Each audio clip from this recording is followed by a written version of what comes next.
कांग्रेसी बैकग्राउंड वाला जोड़ा था। गांधी परिवार को बड़ा मानते हैं ये लोग और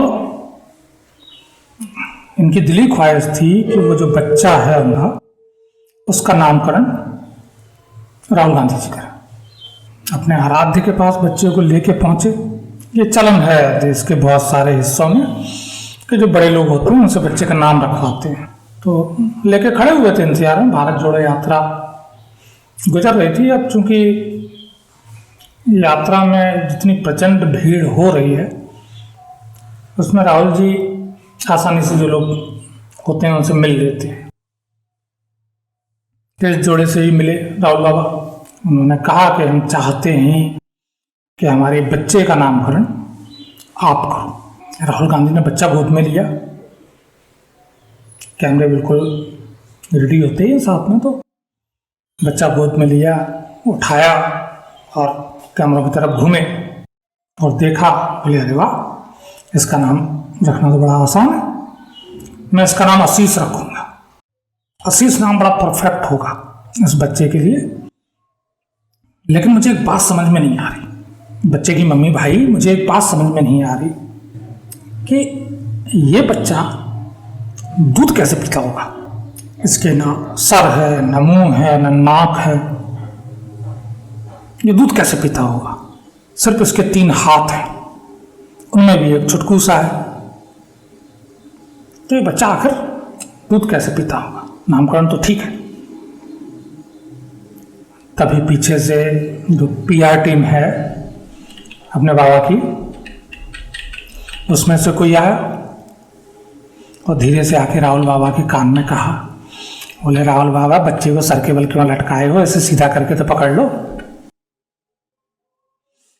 राम राम, मेरा नाम अजय सिंह। स्वागत है आपका मेरे यूट्यूब चैनल पे। आज बात इंडी गठबंधन के लीडरशिप के अकाल की। चुनाव है तो होनी चाहिए। ये कहानी 1947 से भी पहले शुरू हो गई थी। राहुल गांधी के जो परनाना थे, परनाना यानी कि पंडित जवाहरलाल नेहरू जी, उन नेहरू जी ने काम शुरू किया था। भारत को खोजने निकले थे और उन्होंने ऐसा भारत खोजा कि खोजते खोजते हजारों किलोमीटर भारत तो पाकिस्तान को पकड़ा दिया और थोड़ा बहुत ऊपर नीचे चीन को पकड़ा दिया। तो ये थी उनकी भारत की एक खोज। अब उनका परपोता अपने राहुल बाबा भारत जोड़ने निकले। अब ये जोड़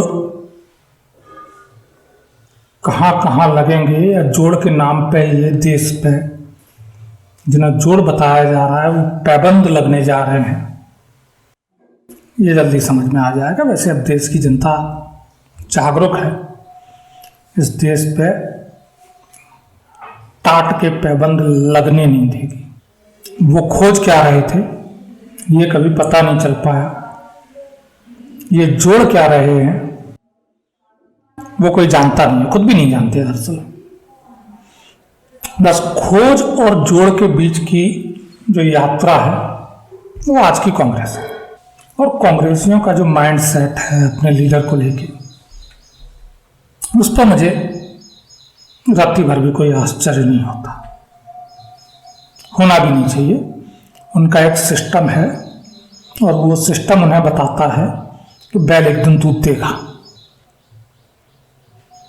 और बैल के दूध के पनीर बेचने का ठेका उन्हें मिलेगा अगर वो बैल के वफादार बने रहेंगे। और ऐसा भी नहीं है कि बैल इससे पहले दूध दिया ही ना हो।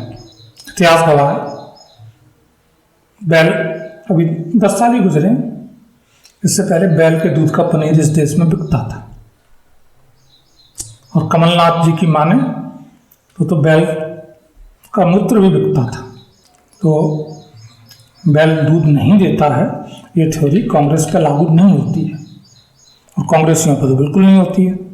इस सबके बीच जो परनाना से परंपरा चली थी और दादी पापा उसके बाद पालतू रोबोट होती हुई उस मकाम तक आ गई है कि वो रायबरेली जहां 1952 से लेके 2019 तक 3.5 साल भाजपाई और 3 साल जो सपाई समाजवादी कुनबा, सपाई नहीं समाजवादी कुनबा राजनारायण,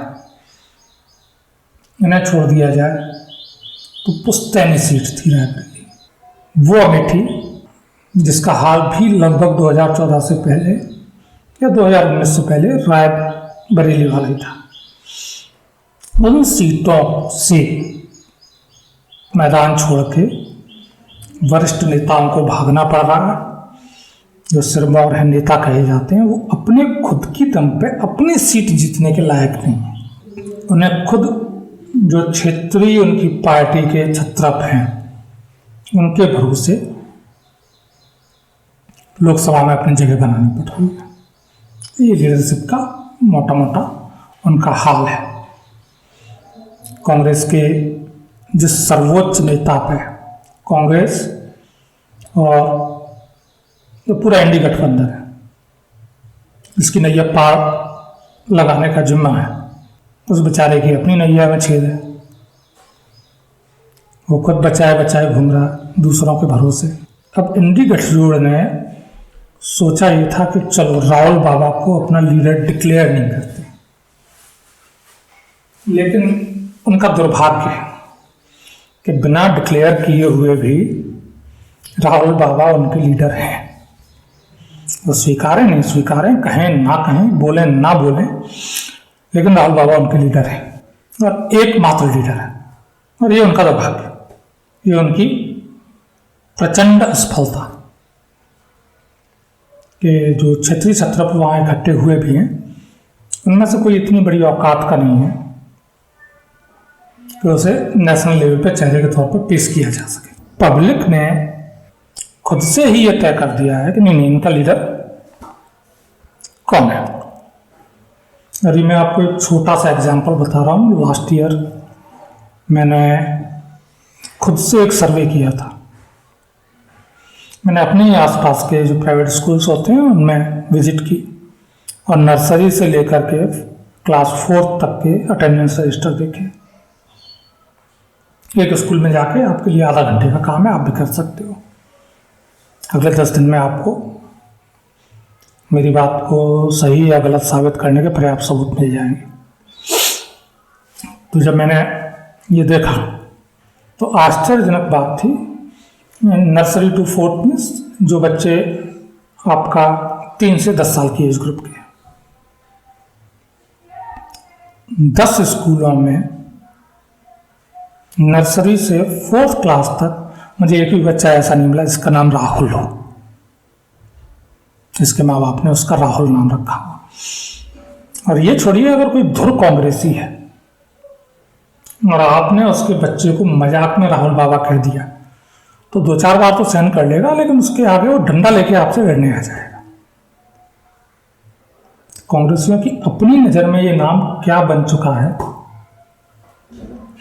या सोचिए। और इंडी गठबंधन के लिए नाम क्या है? इंडी गठबंधन के लिए नाम है लीडर। ये है इंडी गठबंधन क्या? मुसीबत। और इस मुसीबत या नाम के सहारे आपको टकराना है मोदी नाम की किले से। अब आपका क्या भविष्य है आप भी जानते हो और देश की जनता भी जानती है, हम भी जानते हैं। ये ओवरऑल विपक्ष का हाल है या कह लें बेहाल है। और देश में एक चेंज भी आया है, बड़ा चेंज, जिसने चीज़ें बदली हैं विपक्ष के लिए। कि देश का जो गरीब तबका है, इसमें सबसे बड़ी संख्या में ओबीसी और दलित हैं, और जो गरीब तबके के आपके जनरल क्लास या सवर्ण है वो भी ये नारों पे यकीन नहीं कर रहे। आप इन्हें नारे और वादों पे सोचो कि बरगला लोगे, वो नहीं हो पाता। इन्हें काम पे यकीन है जो डिलीवर हो चुका है। और मोदी ने जमीनी स्तर पर बहुत कुछ डिलीवर किया है। तो आप लाख लालच दे दो कि हम ये फ्री करेंगे वो करेंगे, उन्हें मालूम है अगर कोई कर भी सकता है तो मोदी कर सकता है, इनकी हैसियत ही नहीं ये कुछ कर पाए। और ये स्पष्ट भी है, जिन राज्यों में किसी भी वजह से स्थानीय कारणों से कांग्रेस की सरकार आई और वहाँ राहुल गांधी जी सभाओं में आए बाएँ कुछ भी बोला है, उसमें से कुछ भी डिलीवर कर नहीं पाए। और जिस दिन देश का जो अल्पसंख्यक है, या मैं सीधे कहूँ देश का मुसलमान है, इसका जो गरीब और पसमानदा तबका है, उससे ये बात समझ में आ गई। ये वादों नारों मुल्ला मौलवी की डकैती से बाहर आ गया। उस दिन देश की राजनीति से जो आज की ये इंडी गठबंधन टाइप पार्टियां हैं, उनमें से 90% विलुप्त हो जाएंगे, उनका नामो निशान नहीं बचेगा। इससे अच्छा ये होगा कि इनसे सड़के जो जमीन, राजनीति की जमीन उर्वर होगी, उसी में से नए विकल्प उगेंगे, उसी में से नई कौपलें फूटेंगी, जो आगे चल के देश के लोकतंत्र के लिए भी बहुत अच्छा साबित होगा और देश के लिए भी। विकल्प होने चाहिए और विकल्प यहीं से निकले, और इस नई पौध का देश भी इंतजार करेगा, मैं भी इंतजार करूंगा। राम राम।